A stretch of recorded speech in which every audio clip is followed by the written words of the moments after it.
নমস্কার, আমার নাম প্রাণেশ চট্টোপাধ্যায়। মজলিস নেদারল্যান্ডসের তরফ থেকে আপনাদের সবাইকে আমাদের 22শে শ্রাবণ অনুষ্ঠানে স্বাগত জানাই। রবীন্দ্রনাথ তাঁর লেখনীতে বাঙালির জীবনযাপন এবং সংস্কৃতিকে যেমন তুলে ধরেছেন, তেমনি বাঙালির চিরদিনের হাসি কান্না, আনন্দ বেদনার রূপকার তিনি। জগতের সব বিষয়কে তিনি তার লেখায় ধারণ করেছেন। মানুষের এমন কোনো মানবিক অনুভূতি নেই যা রবীন্দ্রনাথের লেখায় পাওয়া যায় না। তাঁর সম্পর্কে কবি দীনেশ দাস এক জায়গায় বলেছিলেন, তোমার পায়ের পাতা সবখানে পাতা। সভ্যতার সব সংকটে রবীন্দ্রনাথ এক বিশাল সমাধান, অন্ধকারে এক বিরাট আলোর প্রদীপ। বাংলা ভাষা ও সাহিত্যকে তিনি সারা জীবনের সাধনায় অসাধারণ রূপলাবণ্যমণ্ডিত করেছেন। অতুলনীয় ও সর্বতোমুখী প্রতিভা দিয়ে তিনি বাংলা সাহিত্যকে বিশ্বমানে উন্নীত করে বাঙালিকে এক বিরাট মর্যাদার আসনে নিয়ে গেছেন। আজ 22শে শ্রাবণ, ইতিহাসের অমর মানুষ বিশ্বকবি রবীন্দ্রনাথ ঠাকুরের প্রয়াণ দিবস। তাকে ঘিরেই আমাদের আজকের আয়োজন। রবীন্দ্রনাথ বলেছিলেন, বাঁশি যখন থামবে ঘরে, নিববে দ্বীপের শিখা, এই জনমের লীলার পরে পড়বে যবনিকা, সেদিন যেন কবির তরে ভিড় না জমে সবার ঘরে, হয় না যেন উচ্চ স্বরে শোকের সমারোহ। সভাপতি থাকুন বাসায়, কাটান বেলা তাসে পাশায়, নাইবা হলো নানা ভাষায় আহা উহু ওহো। তাই আমরা মজলিসের পক্ষ থেকে আজ 22শে শ্রাবণের অশোক উদযাপন করতে চেয়েছি। রবীন্দ্রনাথ সকল মৃত্যু ও সমস্ত শোকের মাঝেও ছিলেন জীবনের নান্দনিকতায় বিশ্বাসী। আজ আমরা শোনাব সেই জীবন প্রাচুর্যের জয়গান। আমি সন্দীপ চক্রবর্তী। গান বাজনায় আমার কোনো পেশাদারি দক্ষতা বা মুর্ছিয়ানা নেই। এটা আমার কাছে নেহাতি একটা সময় কাটাবার মাধ্যম। তবে প্রাণেশ চট্টোপাধ্যায় মহাশয় আমাকে যখন অনুরোধ করলেন এই গানটি গাইবার জন্য, তখন আমি আর না করতে পারিনি। ভুলভ্রান্তি মার্জনা করবেন।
নমস্কার। নেদারল্যান্ডসে মজলিস একটা নাটকের দল, এবং সেই নাটকের দলের কর্ণধার হচ্ছেন প্রাণেশ এবং তনিবা। তো এই প্রাণেশ আমাদের স্কুল জীবনের ছোটবেলার বন্ধু এবং ভীষণই উদ্যোগী, উৎসাহী মানুষ। এই করোনার আবহে ওরা যে নাটক মঞ্চস্থ করেন, সেই নাটক মঞ্চস্থ করা বন্ধ আছে এবং স্বাভাবিকভাবেই মহড়াও বন্ধ আছে। এর আগে ওনারা শুধুমাত্র নেদারল্যান্ডসে নয়, ইংল্যান্ডে এবং আমাদের ভারতবর্ষে, বাংলায়, কলকাতায় নাটক করেছেন এবং সেই নাটকের উপস্থাপনা আমি দেখেছি, খুবই ভালো লেগেছিল। এখন এই করোনার আবহে যেহেতু মহড়া এবং মঞ্চ দুই বন্ধ, সেই কারণে প্রাণেশ এবং তনিমা এবং মজলিস নাট্যদল তারা অনলাইনে একটা যোগাযোগের ব্যবস্থা করেছেন এবং ঠিক করেছেন যে আগামী 7ই অগস্ট মানে 22শে শ্রাবণ, রবীন্দ্রনাথের প্রয়াণ দিবস তারা অনলাইনে পালন করবেন। এতে আমি অত্যন্তই উৎসাহিত। আমার বিশ্বাস আপনারা সবাই উৎসাহিত হবেন এবং যোগদান করবেন। এই করোনার আবহে যখন মানুষের চিন্তাভাবনা খুবই নেতিবাচক দিকে যাচ্ছে, সেই সময় আমি বিশ্বাস করি যে বাংলা সংস্কৃতির যে ইতিবাচক ধারক রবীন্দ্রনাথ, তাকে আমাদের স্মরণ করা সবচেয়ে বেশি গুরুত্বপূর্ণ। আশা করি আপনারা সঙ্গে থাকবেন এবং ওদের উৎসাহিত করবেন। নমস্কার।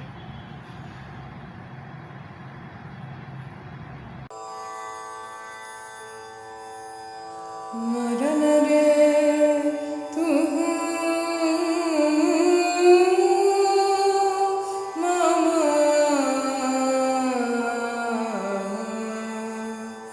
श्याम समा मरन रे तू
সে কি আজকের কথা? সে যেন কত যুগ আগে। সেদিনকার কথা আজও মনে পড়ে। মনে হয় সে যেন অন্য গ্রহের, অন্য জন্মের কথা। কবি বলেছেন একটি জন্মে আত্মা নূতন রূপ গ্রহণ করতে পারে। কবির সেই কথা কত সত্যি আজ তা বুঝতে পারি। অস্পষ্ট অতীতের মধ্যে থেকে কতগুলো ঘটনা ভেসে ওঠে, অন্ধকারে জ্বলে ওঠা জোনাকির মতো, দূর থেকে দেখা রেল স্টেশনে কুয়াশা ভেদ করে আসা আলোর মতো। মনে পড়ে রবীন্দ্রনাথ বিছানায় উপুর হয়ে শুয়ে হাতে স্লেট নিয়ে 49 নম্বর পার্ক স্ট্রিটের উপরের তলায় গুন গুন করে সুর ভাজছেন আর মায়ার খেলার গান রচনা করছেন। তখন কাকিমা আর বেলাকে নিয়ে তিনি ওখানেই থাকতেন। বেলা তাদের প্রথম সন্তান। বেলা যে কি সুন্দর ছিল! একদিন মনে আছে, দুধে গোলাপি রঙের মোমের পুতুলের মতো টুকটুকে বেলা আমাকে স্কুল থেকে নিতে এলো। পাহাড় থেকে বেরিয়ে ঠিক সেই দিনই ওরা ফিরেছিল। অবাক করে দিয়েছিল আমাকে। কি ভালোই যে ওকে লেগেছিল সেদিন।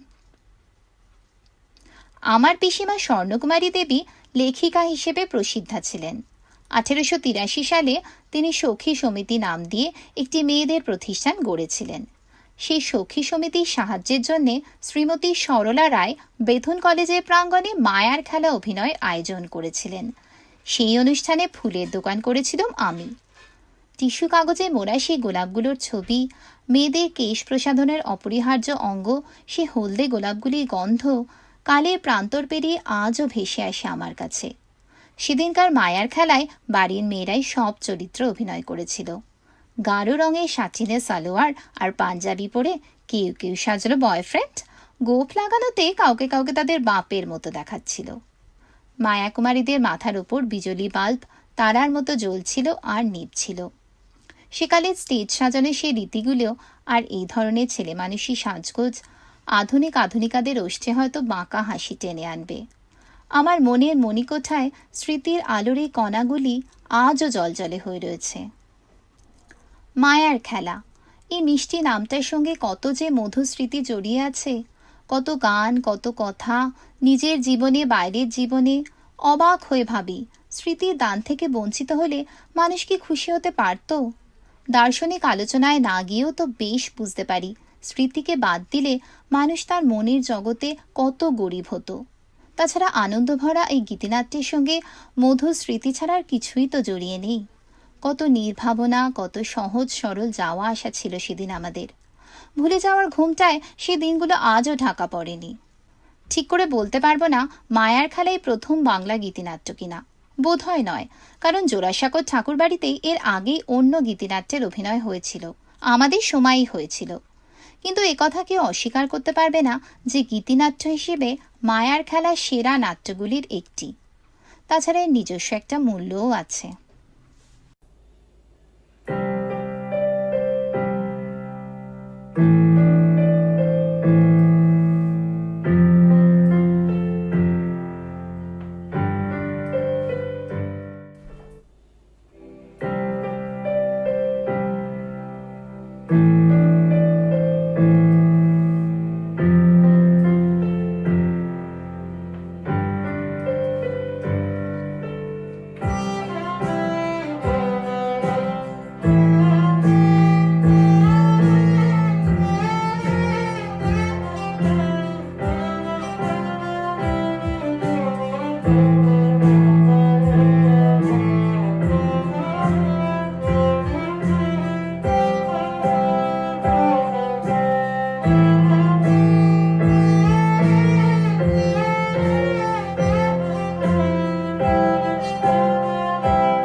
রবীন্দ্রনাথ তার প্রিয় বক্তব্যটি মায়ার খেলায় বলেছেন।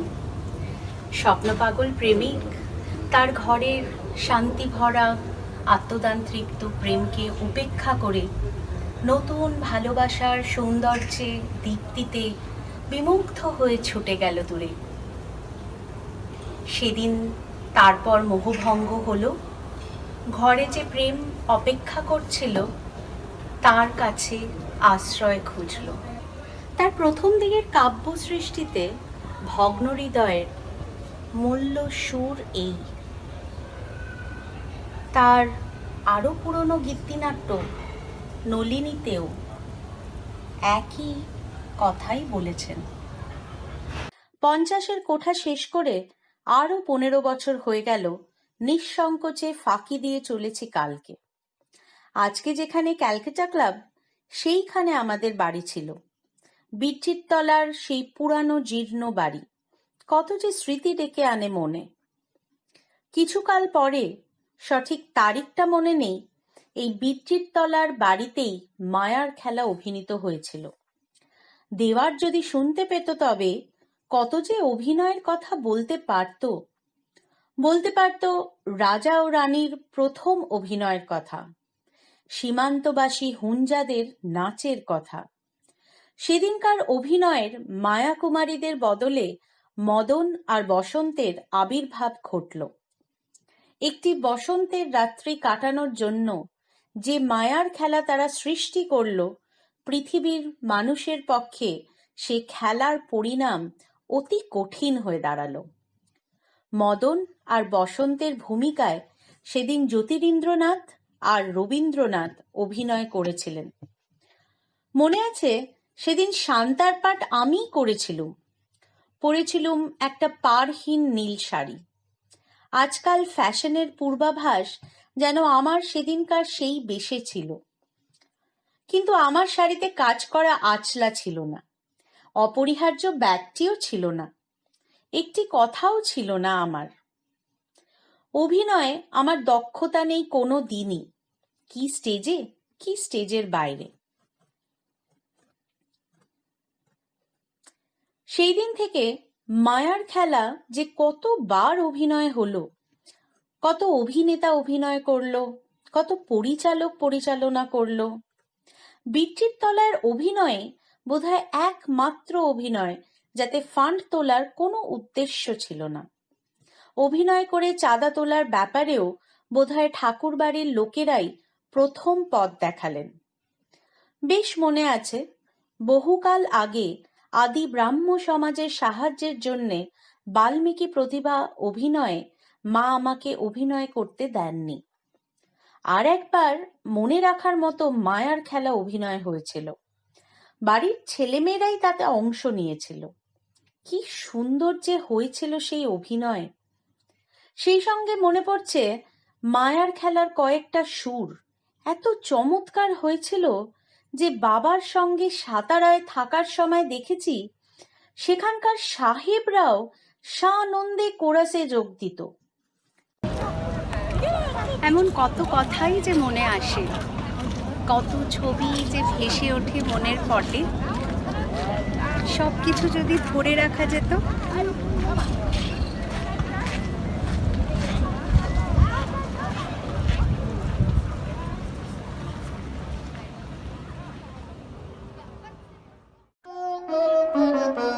মোরা জলে স্থলে কত ছলে মায়া জাল গাথি মোরা জলে স্থলে কত ছলে মায়া জাল গাঁথি মোরা স্বপ্ন রচনা করে অলস নয়ন করে গোপনের গায়ে বসে তুহাক আসন পাতি মায়া জাল গাঁথি নর নারে হিয়া মোরা বাঁধি মায়া পাশে কত ভুল করে তারা কত কাঁদে হাসে মায়া করে ছায়া ফেলি মিলনের মাঝে আনে মান অভিমান বিরহে স্বপ্নে পায় মিলনের সাথী মোরা মায়া জাল গাঁথি চলো সুখী চলো কুহাক স্বপ্ন খেলা খেলাবে চলো নবীন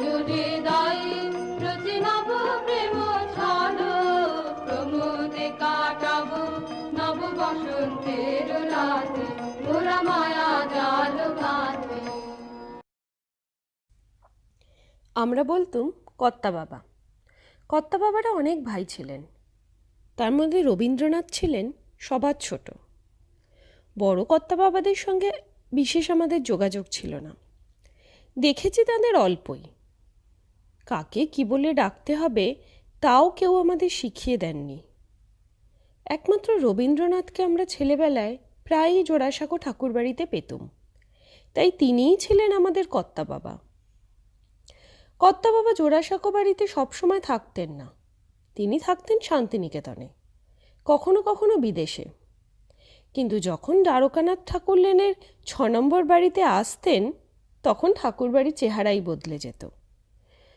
চেহারা বদলে যেত মানে দরজা জানলায় রঙিন পর্দা টাঙানো হতো, বা ঝালর ঝোলানো হতো, বা ফুল পাতা দিয়ে বাড়ি সাজানো হতো তা নয়, বাড়ি যেমনকার তেমনই থাকতো। শুধু মনে হতো মানুষরা যেন সব আস্তে আস্তে জেগে উঠছে। কিসের একটা ছোঁয়া লেগে যেত চারিদিকে, অন্যরকম মনে হতো সকাল থেকে সন্ধে অবধি দিনগুলিকে। 6 নম্বর বাড়ি থেকে কর্তা বাবা চলে আসতেন আমাদের 5 নম্বর বাড়িতে, আমাদের দাদামশাইয়ের কাছে। গগনেন্দ্রনাথ, সমরেন্দ্রনাথ, অবনীন্দ্রনাথ 3 দাদামশাই ছিলেন কর্তা বাবার বিশিষ্টতম সহচর। তাঁরাও যেতেন 6 নম্বর বাড়িতে, আনাগোনা চলতো কেবলই। এই 4 জনে এমন জমতো যে কি বলবো। এদেরই ঘিরে এসে পড়তেন জোড়াসাঁকো বাড়িতে কলকাতার জ্ঞানীগুণী মনীষীরা। অভিনয়ের তোড়জোড় হতো, নতুন নতুন গান শোনা হতো, নতুন রচনা পাঠ হতো, কত কি আশ্চর্য জিনিস সৃষ্টি হতো। রঙ্গমঞ্চ রচনায়, অভিনয় কৌশলে, সাজসজ্জায় নতুন নতুন চিন্তা, নতুন সুর, নতুন কথা, নতুন ঢং নিয়ে চলতো উৎসাহপূর্ণ পরখ। আর আমাদের ছোটদের যেটা সবচেয়ে আশ্চর্য লাগতো সেটা হচ্ছে এই যে আমরাও অনায়াসে অবলীলাক্রমে বুড়োদের মতো এই সমস্ত ক্রিয়াকলাপের মধ্যে ঢুকে পড়তে পারতাম, কোথাও একটুও বাদত না। অথচ আমাদের পরিবারের সামাজিক ক্রিয়াকলাপে অন্যান্য বুড়োরা যখন এসে মিলিত হতেন তখন তাদের সেই জগতের প্রকৃতি হতো একেবারেই অন্যরকম। বিদ্বান, বুদ্ধিমান অনেকে সেখানে থাকলেও তাদের চোখা চোখা বাক্যজাল জোড়াসাঁকো বাড়ির ছেলেমেয়েদের কোনো দিন আকৃষ্ট করতে পারত না। কর্তা বাবার অদ্ভুত কথা বলার ধরন ছিল, সবার থেকে স্বতন্ত্র। কেউ অমন করে আমাদের সাথে কথা বলতেন না। কেমন করে জানি না, নিজের কথা বলার সঙ্গে সঙ্গে আমাদেরও কথা বলিয়ে নিতেন। বড়রা আমাদের সাথে কথা বলতেন হয় ধমকের সুরে নয় আদরের সুরে। দুটোতেই আমাদের বুঝতে কষ্ট হতো না যে বড়দের সাথে কতটা তফাৎ আমাদের। কর্তা বাবার কাছে কিন্তু যদি হঠাৎ সাহস করে এগিয়ে যেতুম, সঙ্গে সঙ্গে তার মুখ খুলে যেত, আর মুহূর্তের মধ্যে ভুলিয়ে দিতেন বক্তা এবং শ্রোতার মধ্যে বয়সের কোনো পার্থক্য আছে কিনা। এদিকে কর্তা বাবার সঙ্গে আমার বয়সের ব্যবধান ছিল 50 বছরের। কেমন করে এটা ঘটাতেন জানি না, কিন্তু এই জন্যই বোধহয় আমাদের ছোটবেলায় তাকে একটুও অসাধারণ লাগেনি। আর ছুটির পড়া, কথা ও কাহিনী পড়ে যতই ভালো লাগুক, যতই মনকে নাড়া দিক, ওগুলো আমাদের চোখে ঘরের জিনিসের মতোই ছিল, তাই কোনোদিন অসামান্য বলে মনে হয়নি। নতুন গান, নতুন রচনা, নতুন নাট্য, নতুন অভিনয় এসব ছাড়াও তখনকার দিনে জোড়াসাঁকোর বাড়িতে ঘটত নানা রকম বিচিত্র ঘটনা। তার মধ্যে কিছু কিছু ঘটনা ইতিহাসে প্রসিদ্ধ হয়ে রয়েছে। হয়তো কলকাতায় এসে পড়েছেন ভারতের বা বিদেশের কোনো খ্যাতনামা পুরুষ, তারাও জোড়াসাঁকোর আকর্ষণে পরে চলে আসতেন। এইভাবে ইংল্যান্ডের একজন বিখ্যাত শিল্পী উইলিয়াম রথেনস্টাইন এসেছিলেন গগনেন্দ্রনাথের আর অবনীন্দ্রনাথের আঁকা ছবি দেখতে। তখনকার দিনে বাংলাদেশের সাহেব গভর্নর দাদামশাইয়ের বন্ধু এবং তাদের ছবির ভক্ত ছিলেন। তিনিই পাঠিয়েছিলেন রথেনস্টাইনকে। রথেনস্টাইন আসছেন শুনে গগনেন্দ্রনাথ আর অবনীন্দ্রনাথ পাশের বাড়ি থেকে রবীন্দ্রনাথকে ধরে নিয়ে এলেন। সকলে মিলে একসঙ্গে গল্প করা যাবে এই ভেবে। আলাপ হলো কর্তা বাবার সঙ্গে রথেনস্টাইনের, খুব আলাপ জমল। রথেনস্টাইন যখন শুনলেন রবীন্দ্রনাথ বাংলাদেশের একজন প্রধান কবি, তিনি দুঃখ করে বললেন, আমি তো বাংলা জানি না যে ওনার লেখা পড়ব। লেখা পড়তে না পারলেও মনের মিল হলো দুজনের খুবই। সেই থেকে দুজনের চিঠি লেখালেখিও চলত। সে সময় রবীন্দ্রনাথের কোনো কবিতাই ইংরেজিতে অনুবাদ করা হয়নি।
তখন রবীন্দ্রনাথের কোনো কবিতাই ইংরেজিতে অনুবাদ হয়নি। আসলে তখনকার দিনে বাংলা কবিতাই বা পড়তেন কজন? কর্তাবাবার কবিতার একদল অনুরাগী ভক্ত থাকলেও বহু বিরুদ্ধ সমালোচক ছিলেন, যারা বলতেন রবীন্দ্রনাথ কবি নামের যোগ্যই নন। রথেনস্টাইন চলে যেতে রবীন্দ্রনাথ নিজের কবিতা নিজেই ইংরেজিতে তর্জমা করতে শুরু করেন।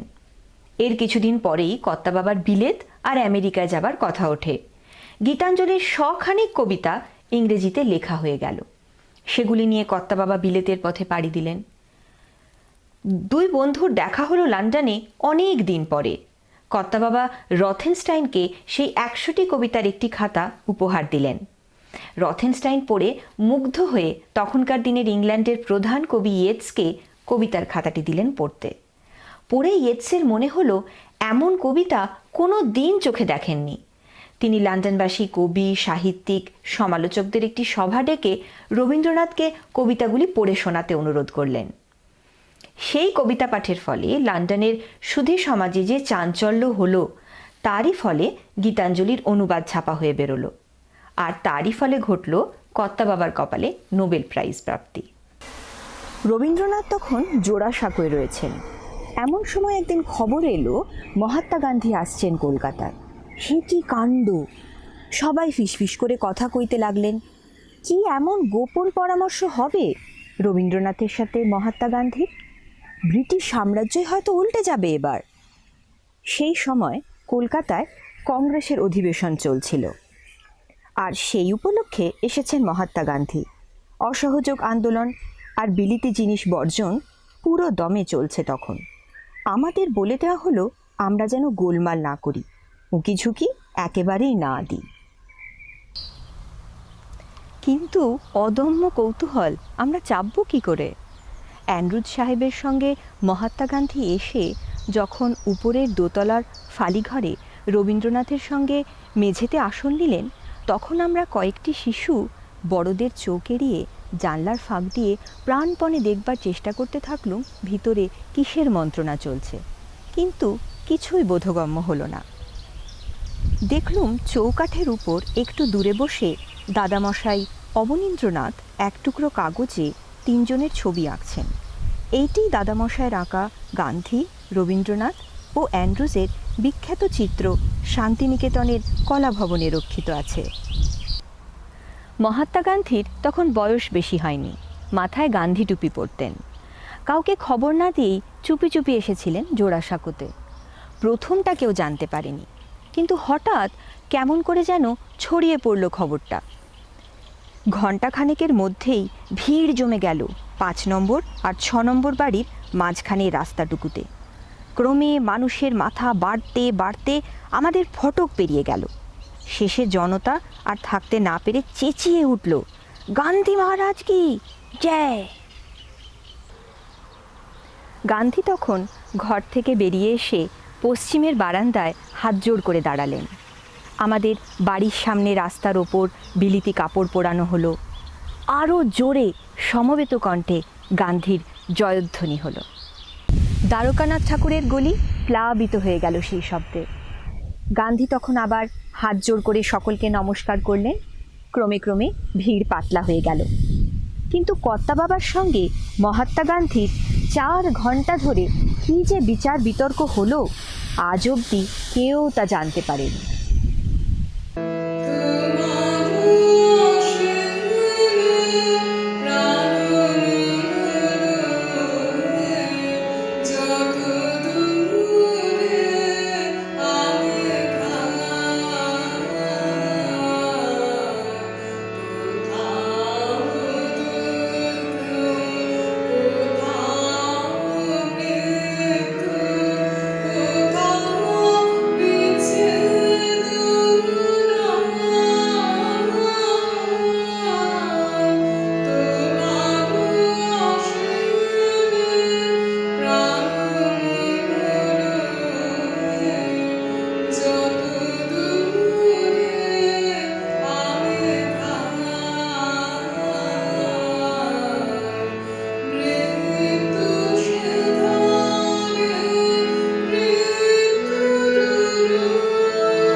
মনোমর মেঘের সঙ্গী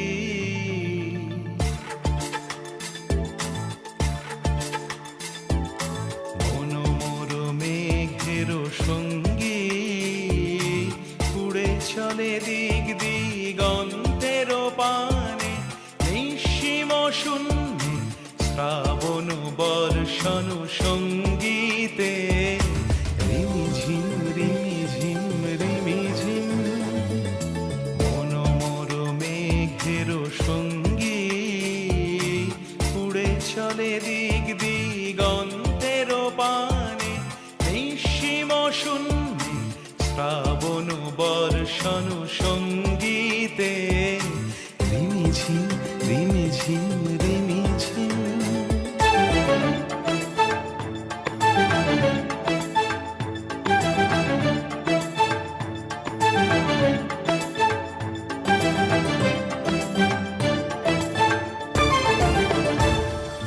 মনোমর হংস বলাকার পাখায় যায় উড়ে কচিত কচিত চকিত তড়িত আলোকে মনোমর হংস বলাকার পাখায় যায় উড়ে কচিত কচিত চকিত তড়িত আলোকে ঝনঝন মঞ্জির বাজায় ঝঞ্ঝা রুদ্র আনন্দে কল কল কল মন্ত্রে নির্ঝরিণী ডাক দেয় প্রলয় আহ্বানে মনোমর মেঘের সঙ্গী উড়ে চলে দিক দিগন্তের পানে নিঃসীম শূন্যে শ্রাবণ বর্ষণ সঙ্গীতে রিমিঝিম রিমিঝিম রিমিঝিম।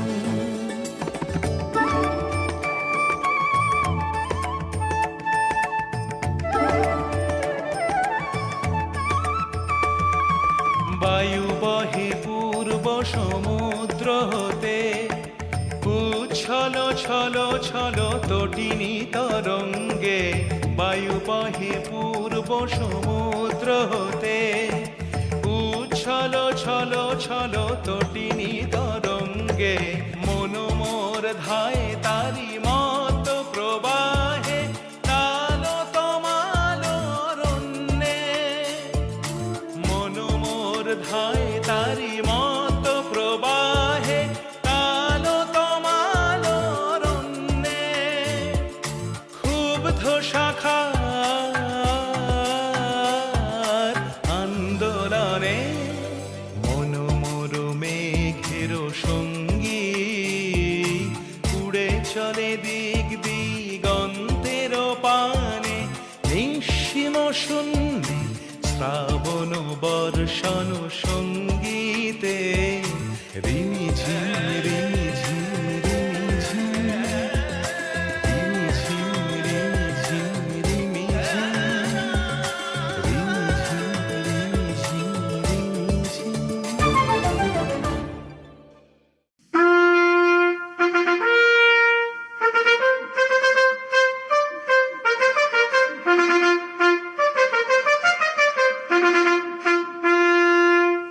কহিলা হবু শুনো গো গবুড়ায়, কালিকে আমি ভেবেছি সারা রাত্র, মলিন ধুলা লাগিবে কেন গায়, ধরণী মাঝে চরণ ফেলা মাত্র, তোমরা শুধু বেতন লহবাটি, রাজার কাজে কিছুই নাহি দৃষ্টি। আমার মাটি লাগায় মোরে মাটি, রাজ্যে মোর একই অনার সৃষ্টি, শীঘ্র এর করিবে প্রতিকার, নইলে কারো রক্ষা নাই আর।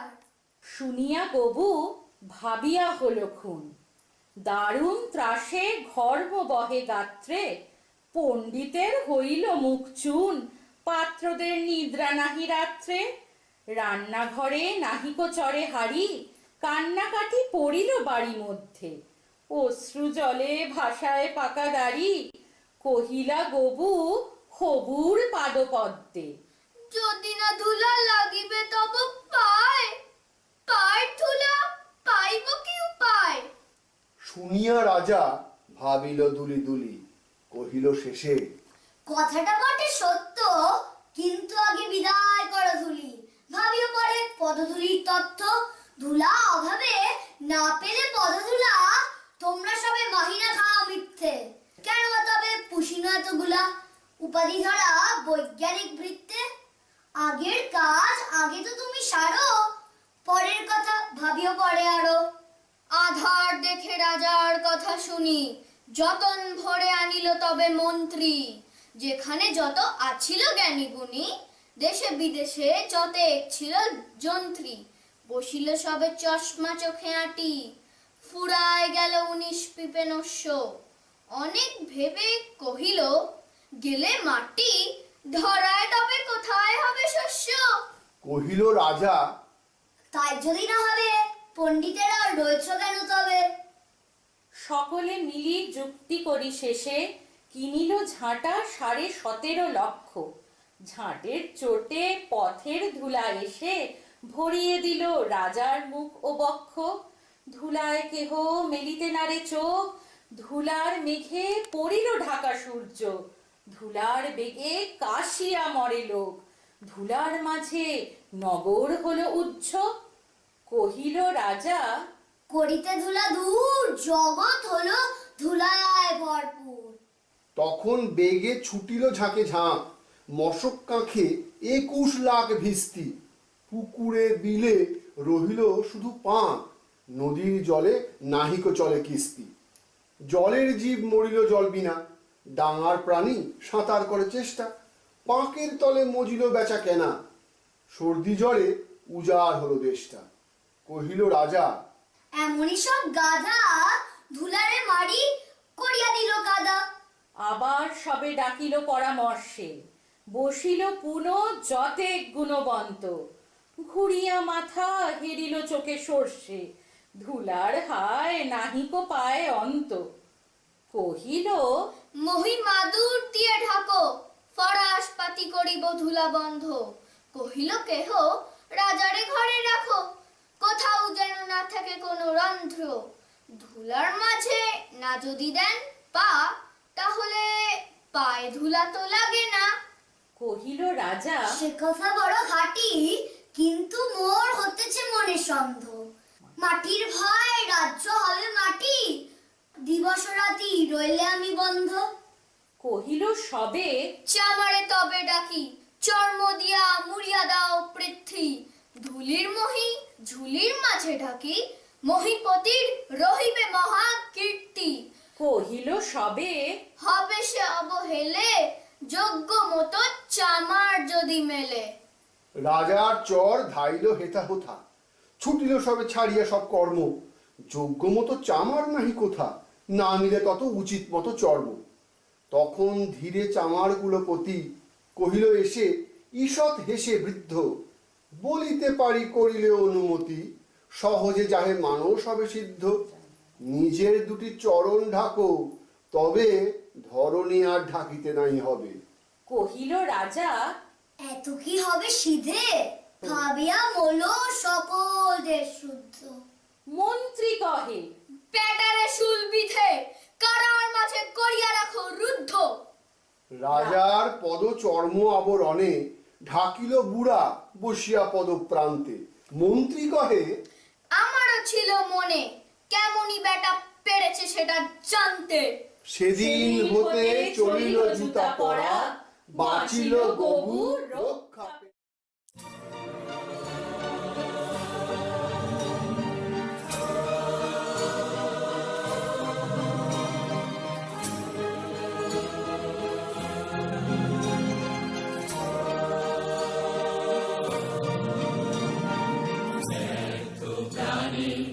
আবর্জনা উড়িয়ে ফেলে,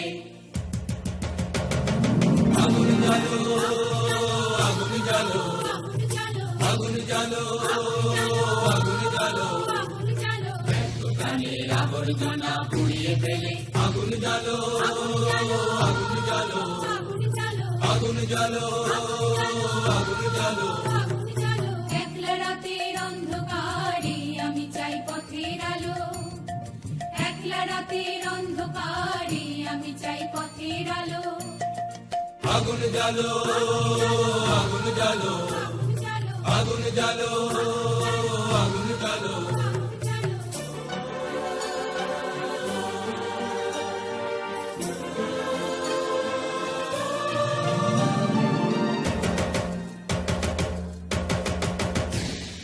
দুন্দুবিতে হলো রে কারাঘাত শুরু বুকের মধ্যে উঠলো বেজে গুরু গুরু গুরু গুরু গুরু দুন্দুবিতে হলো রে কারাঘাত শুরু বুকের মধ্যে উঠলো বেজে গুরু গুরু গুরু গুরু পালাই ছুটে শক্তি রাতের স্বপ্নে দেখা মন্দ ভালো আগুন জ্বালো আগুন জ্বালো আগুন জ্বালো আগুন জ্বালো প্রাণীর আবর্জনা পুড়িয়ে ফেলে আগুন জ্বালো আগুন জ্বালো আগুন জ্বালো আগুন জ্বালো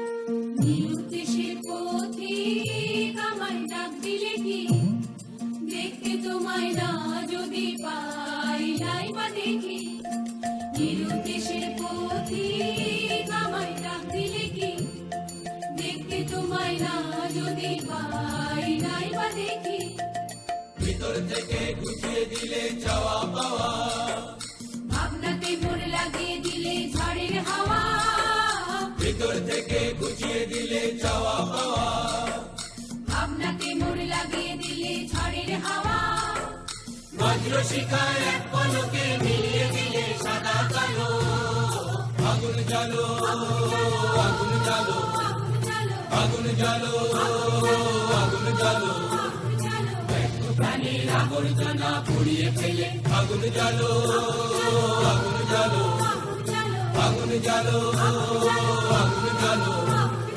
আগুন জ্বালো আগুন জ্বালো হাঁটতে হাঁটতে রবি চলে এলো লালবাজারের কাছে। এখানে একটি ভাড়া গাড়ির আড্ডা আছে। রবি সেখানে একটি ল্যান্ডো গাড়ির গাড়োয়ানের সঙ্গে কথা বলছে, এমন সময় পাশে আরেকটি গাড়ি এসে দাঁড়ালো। সেই গাড়ি থেকে ঝুঁকে এক ব্যক্তি বলল, আরে রবীন্দ্রবাবু যে, এসো এসো, এ গাড়িতে উঠে এসো। রবি ফিরে দাঁড়িয়ে হাত জোর করে নমস্কার জানালো। এই ব্যক্তিটির নাম শিবনাথ ভট্টাচার্য, অনেকে শাস্ত্রীমশাই বলেও ডাকে। রবির চেয়ে বয়সে 14-15 বছরের বড়। রবিকে বালক বয়স থেকেই চেনেন। আগে শুধু রবি বলতেন, এখন রবীন্দ্র বাবু বলে সম্বোধন করছেন। সাহিত্য জগতে এর বেশ সুনাম আছে, আবার তেজস্বী সমাজ সংস্কারক। শিবনাথ জিজ্ঞেস করলেন, তুমি এখানে কোথায় এসেছিলে?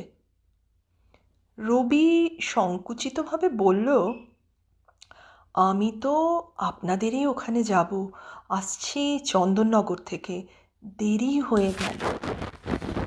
শিবনাথ ধুতির ট্যাগ থেকে একটা গোল ঘড়ি বার করে দেখলেন। তরুণ ব্রাহ্মরা অতিশয় সময়ানুবর্তী, ঘড়ির কাঁটা মেনে চলেন। রবির গান শেখাতে যাবার কথা দুপুর 12টার সময়, এখন 1:10। তবু শিবনাথ বললেন, তাতে কি হয়েছে, এত দূরের পথ, নগেন কেদাররা অবশ্যই অপেক্ষা করবে, আমার সঙ্গেও ওদের কথা আছে। ঘোড়ার গাড়ি ঝুমঝুমিয়ে ছুটতে লাগলো। রবির আশঙ্কা হয়েছিল আদি ব্রাহ্মরা রাজনারায়ণ বসুর মেয়ের বিয়েতে যে উপস্থিত থাকবে না, সেই প্রসঙ্গ তুলে শিবনাথ তীর্যক মন্তব্য করবেন। কিন্তু শিবনাথ সেদিকে গেলেন না। এমনকি এককালের খ্রিস্টভক্ত কেশব সেনের সাম্প্রতিক বৈষ্ণবীয় চালচলন যে অনেকের ঠাট্টা বিদ্রুপের প্রিয় বিষয়, তারও উল্লেখ করলেন না একবারও। বয়সে অনেক কনিষ্ঠ রবি যেন তারই সমসাময়িক একজন লেখক এই ভাব নিয়ে সাহিত্য আলোচনা করতে লাগলেন। গাড়ি থেকে নামবার সময় শিবনাথ বললেন, আমাদের সভায় এসে তুমি যে গান শেখাতে সম্মত হয়েছ তাতেই আমি বিলক্ষণ খুশি হয়েছি। সভাগৃহে 10-12 জন পুরুষ উপস্থিত। রবি ভেতরে এসে নমস্কার জানিয়ে তার বিলম্বের জন্য মার্জনা চাইল। সকলেই অতিশয় ভদ্রতার সঙ্গে মাথা দুলিয়ে দুলিয়ে বললেন, না না, কিছুমাত্র দেরি হয়নি, আমরা সবাই আগ্রহের সঙ্গে অপেক্ষা করছি। গান শিখবেন মোট 5 জন। শুভ্র ফরাসের একদিকে তারা বসেছেন, একটু দূরে তাদের মুখোমুখি রবি। গায়কদের একজনের হাতে এসরাজ আর একজনের হাতে খঞ্জনি। তত্ত্ববোধিনী প্রেস থেকে গানের কথা ছাপিয়ে সেই কাগজ ওদের মধ্যে বিলি করা হয়েছে। রবি প্রথমে 2 হৃদয়ের নদী গানটার 1 লাইন গেয়ে বলল, এটা সাহানা, ঝাঁপতাল। গায়কদের সবারই বেশ তৈরি গলা, সহজে গান তুলে নিতে পারেন। ওদের মধ্যে একজন ছাড়া আর সকলেরই বয়স রবির চেয়ে ঢের বেশি। নগেন চাটুর্যে, সুন্দরীমোহন ঘোষ, কেদার মিত্তিরকে তো রবি চেনেই, অন্ধ চুনিলালের গানও সে শুনেছে আগে। অন্যজন যেন বয়সে রবির চেয়েও কিছু ছোট, বেশ বলিষ্ঠকায়, এক সদ্য কৈশোর অতিক্রান্ত যুবা, বড় বড় টানা টানা চোখ, গাঢ় ভুরু। আলাপ করিয়ে দেবার সময় তার নাম বলা হয়েছে নরেন দত্ত। সে একজন কলেজের ছাত্র। রবির প্রথমে মনে হয়েছিল এই যুবকটি তার একেবারেই অচেনা। একটু পরে মনে হলো এই মুখের আদলটি সে আগে কোথাও দেখেছে। তারও পরে মনে পড়ল বরদাদার ছেলে দীপুর সঙ্গে এই নরেন দত্তকে সে তাদের জোড়াসাঁকোর বাড়িতেই 2-1 বার দেখে থাকবে। তখন সে আরও ছোট ছিল। খুব সম্ভবত সে দীপুর স্কুলের সহপাঠী ছিল। নরেনের বেশ জোরালো উদাত্ত কণ্ঠস্বর, তার সপ্তকেও ভাঙে না। কোরাসের দলে এরকম একটি গায়কের বিশেষ প্রয়োজন। দ্বিতীয় গানটি জয় জয়ন্তী, ঝাঁপতাল। মহাগুরু 2টি ছাত্র এসেছে তোমার। সে গানটিও যখন অনেকখানি শেখানো হয়ে গেছে তখন গায়কদের একজন বললেন, রবীন্দ্রবাবু, আমাদের তো 5-6টি গান গাইবার কথা, আপনার আরেকটি গান আমাদের নরেন বেশ গায়, সেটি কি এই উপলক্ষে চলতে পারে? রবি কৌতূহলী হয়ে তাকালো। সেই গায়কটি বললেন, ওহে নরেন, তোমারই করিয়াছি গানটা একবার ধরো না, রবীন্দ্রবাবুকে শোনাও। অনেক গায়কই গানের অনুরোধ জানালে অহেতুক লজ্জা প্রকাশ করে সময় নষ্ট করে। নরেন দত্তর সে বালাই নেই। 2 হাতে তাল দিয়ে সে গেয়ে উঠল, তোমারই করিয়াছি জীবনের ধ্রুবতারা, এ সমুদ্রে আর কভু হব নাকো পথহারা। মুখ নিচু করে ফরাসের ওপর আঙুল দিয়ে আঁকি বুকি কাটতে কাটতে রবি শুনতে লাগলো গানটা। শুনতে শুনতে এই গান যাকে উদ্দেশ্য করে লেখা মনে পড়ল তার কথা। টনটন করতে লাগলো বুকের মধ্যে। বিলেত যাবার সময় শুধু সেই একজনকে ছেড়ে যাবার কষ্টই রবির অসহ্য বোধ হতো। জাহাজের ডেকে দাঁড়িয়ে ভারত ভূমির দিকে তাকিয়ে জল এসে যেত তার চোখে। সেই সময় এই গানটির খসড়া করা হয়েছিল। যেথা আমি যাই নাকো, তুমি প্রকাশিত থাকো, আকুল নয়ন জলে ঢালো গো কিরণ ধারা, তবু মুখ সদা মনে জাগিছে সঙ্গোপনে, তিলেক অন্তর হলে না হেরি কুল কিনারা।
তোমারে করিয়াছি জীবনের ধ্রুব তারা, তোমারে করিয়াছি জীবনের ধ্রুব তারা। সমুদ্রে আরো কভু হব না কো পথহারা, তোমারে করিয়াছি জীবনের ধ্রুব তারা। যেথা আমি যাই না গো তুমি প্রকাশিত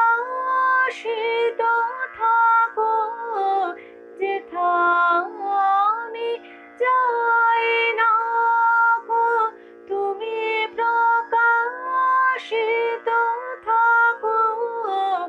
অকুল নয়ন জলে ঢালো গো কিরণ ধারা, তোমারে করিয়াছি জীবনের ধ্রুব তারা। তবু মুখ সদা মনে জাগিতেছে সঙ্গোপনে, তিলেক অন্তর হলে নাহি রে কুল কিনারা। তবু মুখ সদা মনে জাগিতেছে সঙ্গোপনে, তিলেক অন্তর হলে নাহি রে কুল কিনারা। কখনো বিপথে যদি ভ্রমিতে চাহে এরে, কখনো বিপথে যদি ভ্রমিতে চাহে এরে, অমনি অমুখ ফেরি সরমেশে হয় সারা, তোমারে করিয়াছি জীবনের ধ্রুব তারা। সমুদ্রে আরো কভু হব না কো পথহারা, তোমারে করিয়াছি জীবনের ধ্রুব তারা।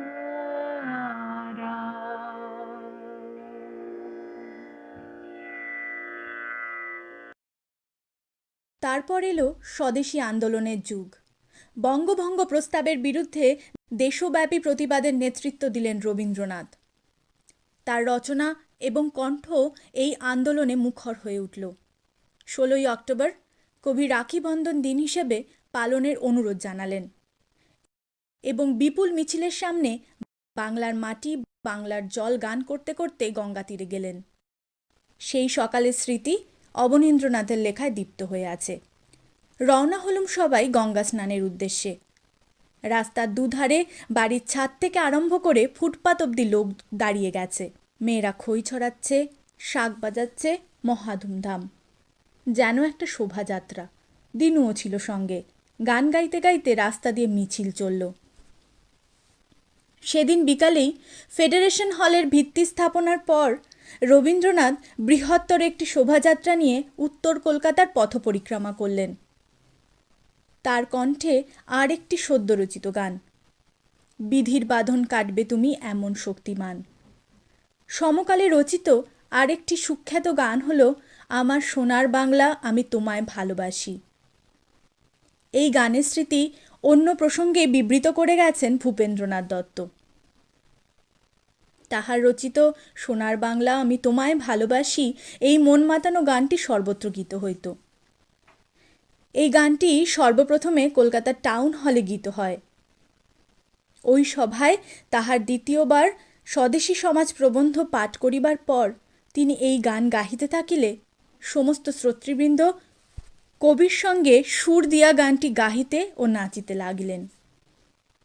ভূপেন্দ্রনাথ আরও জানিয়েছেন যে এই গানটি এতই জনপ্রিয় হইয়াছিল যে তৎকালে স্টার থিয়েটারের রঙ্গমঞ্চেও এই সঙ্গীত গীত হইত।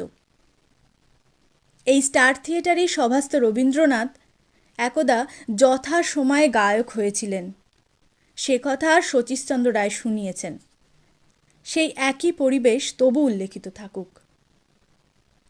তখন রবীন্দ্রনাথের বক্তৃতার খবর শুনলে ছাত্রদের বিপুল ভিড় হতো। স্টার রঙ্গমঞ্চে সাহিত্যালোচনা সভা হয়েছিল।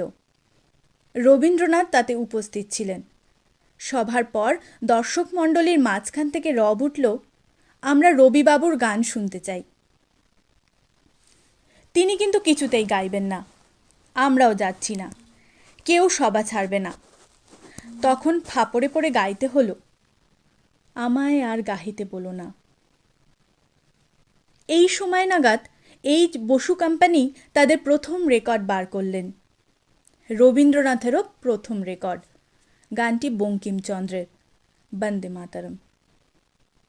সেই রেকর্ডটি ছিল 11 ইঞ্চির। বিজ্ঞপ্তি ছিল ডাবল সাইডেড পাথে বেঙ্গলি ডেস্ক, আরও সে সঙ্গে বাই ডিস্টিংগুইশড অ্যামেচার্স। দাম ছিল 3 টাকা। বাঁধন কাটবে তুমি এমন শক্তিমান, তুমি কি এমনি শক্তিমান, আমাদের ভাঙা গড়া তোমার হাতে এমন অভিমান, তোমাদের এমনি অভিমান, বিধির বাঁধন কাটবে তুমি, চিরদিন টানবে পিছে, চিরদিন রাখবে নিচে, চিরদিন টানবে পিছে, চিরদিন রাখবে নিচে, এত বল নাই রে তোমার সবে না সেই টান, বিধির বাঁধন কাটবে তুমি এমন শক্তিমান, তুমি কি এমনি শক্তিমান, আমাদের ভাঙা গড়া তোমার হাতে এমন অভিমান, তোমাদের এমনি অভিমান, বিধির বাঁধন কাটবে তুমি। শাসনে যতই ঘেরো আছে বল দুর্বলেরও, শাসনে যতই ঘেরো আছে বল দুর্বলেরও, হও না যতই বড় আছেন ভগবান, আমাদের শক্তি মেরে তোরাও বাঁচবি রে, আমাদের শক্তি মেরে তোরাও বাঁচবি রে, বোঝা তোর ভারী হলে ডুববে তোরি খান, বিধি তুমি এমন শক্তিমান, তুমি কি এমনি শক্তিমান, আমাদের ভাঙা গড়া তোমার হাতে, এমন অভিমান তোমাদের এমনি অভিমান, বিধির বাঁধন কাটবে তুমি।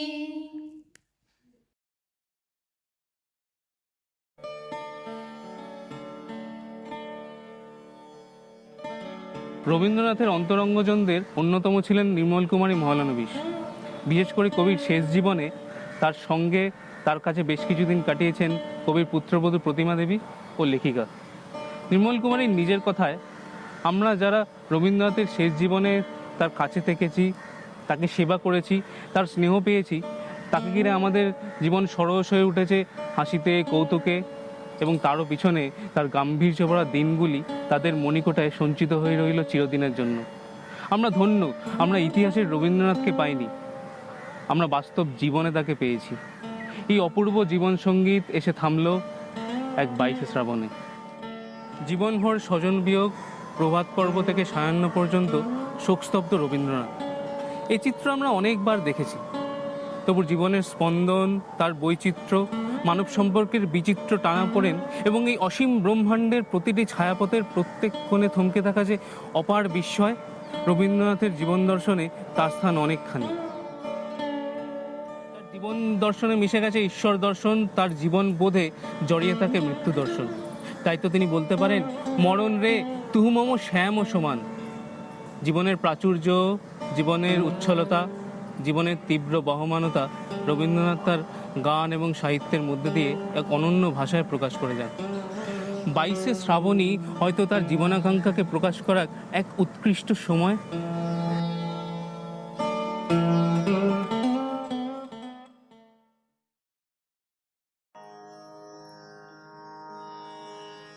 আমার যাবার বেলাতে সবাই জয়ধ্বনি কর, ভোরের আকাশ রাঙা হলো রে, আমার পথ হলো সুন্দর, সবাই জয়ধ্বনি কর। আমার যাবার বেলাতে সবাই জয়ধ্বনি কর। কি নিয়ে বাজাব সেথা ওগো তোরা ভাবিস নেতা, কি নিয়ে বাজাব সেথা ওগো তোরা ভাবিস নেতা, শূন্য হাতে চলব বহিয়ে, আমার ব্যাকুল অন্তর, তোরা জয়ধ্বনি কর। আমার যাবার বেলাতে সবাই জয়ধ্বনি কর। মালা পরে যাব মিলন বেশে, পথিক সজ্জা নয়, বাধা বিপদ আছে মাঝের দেশে, মনে রাখিলে সেই ভয়, আমার পথিক সজ্জা নয়। যাত্রা যখন হবে সারা, উঠবে জ্বলে সন্ধ্যা তারা, যাত্রা যখন হবে সারা, উঠবে জ্বলে সন্ধ্যা তারা, পূরবেতে করুণ বাঁশরি, দ্বারে বাজবে মধুর স্বর, তোরা জয়ধ্বনি কর। আমার যাবার বেলাতে সবাই জয়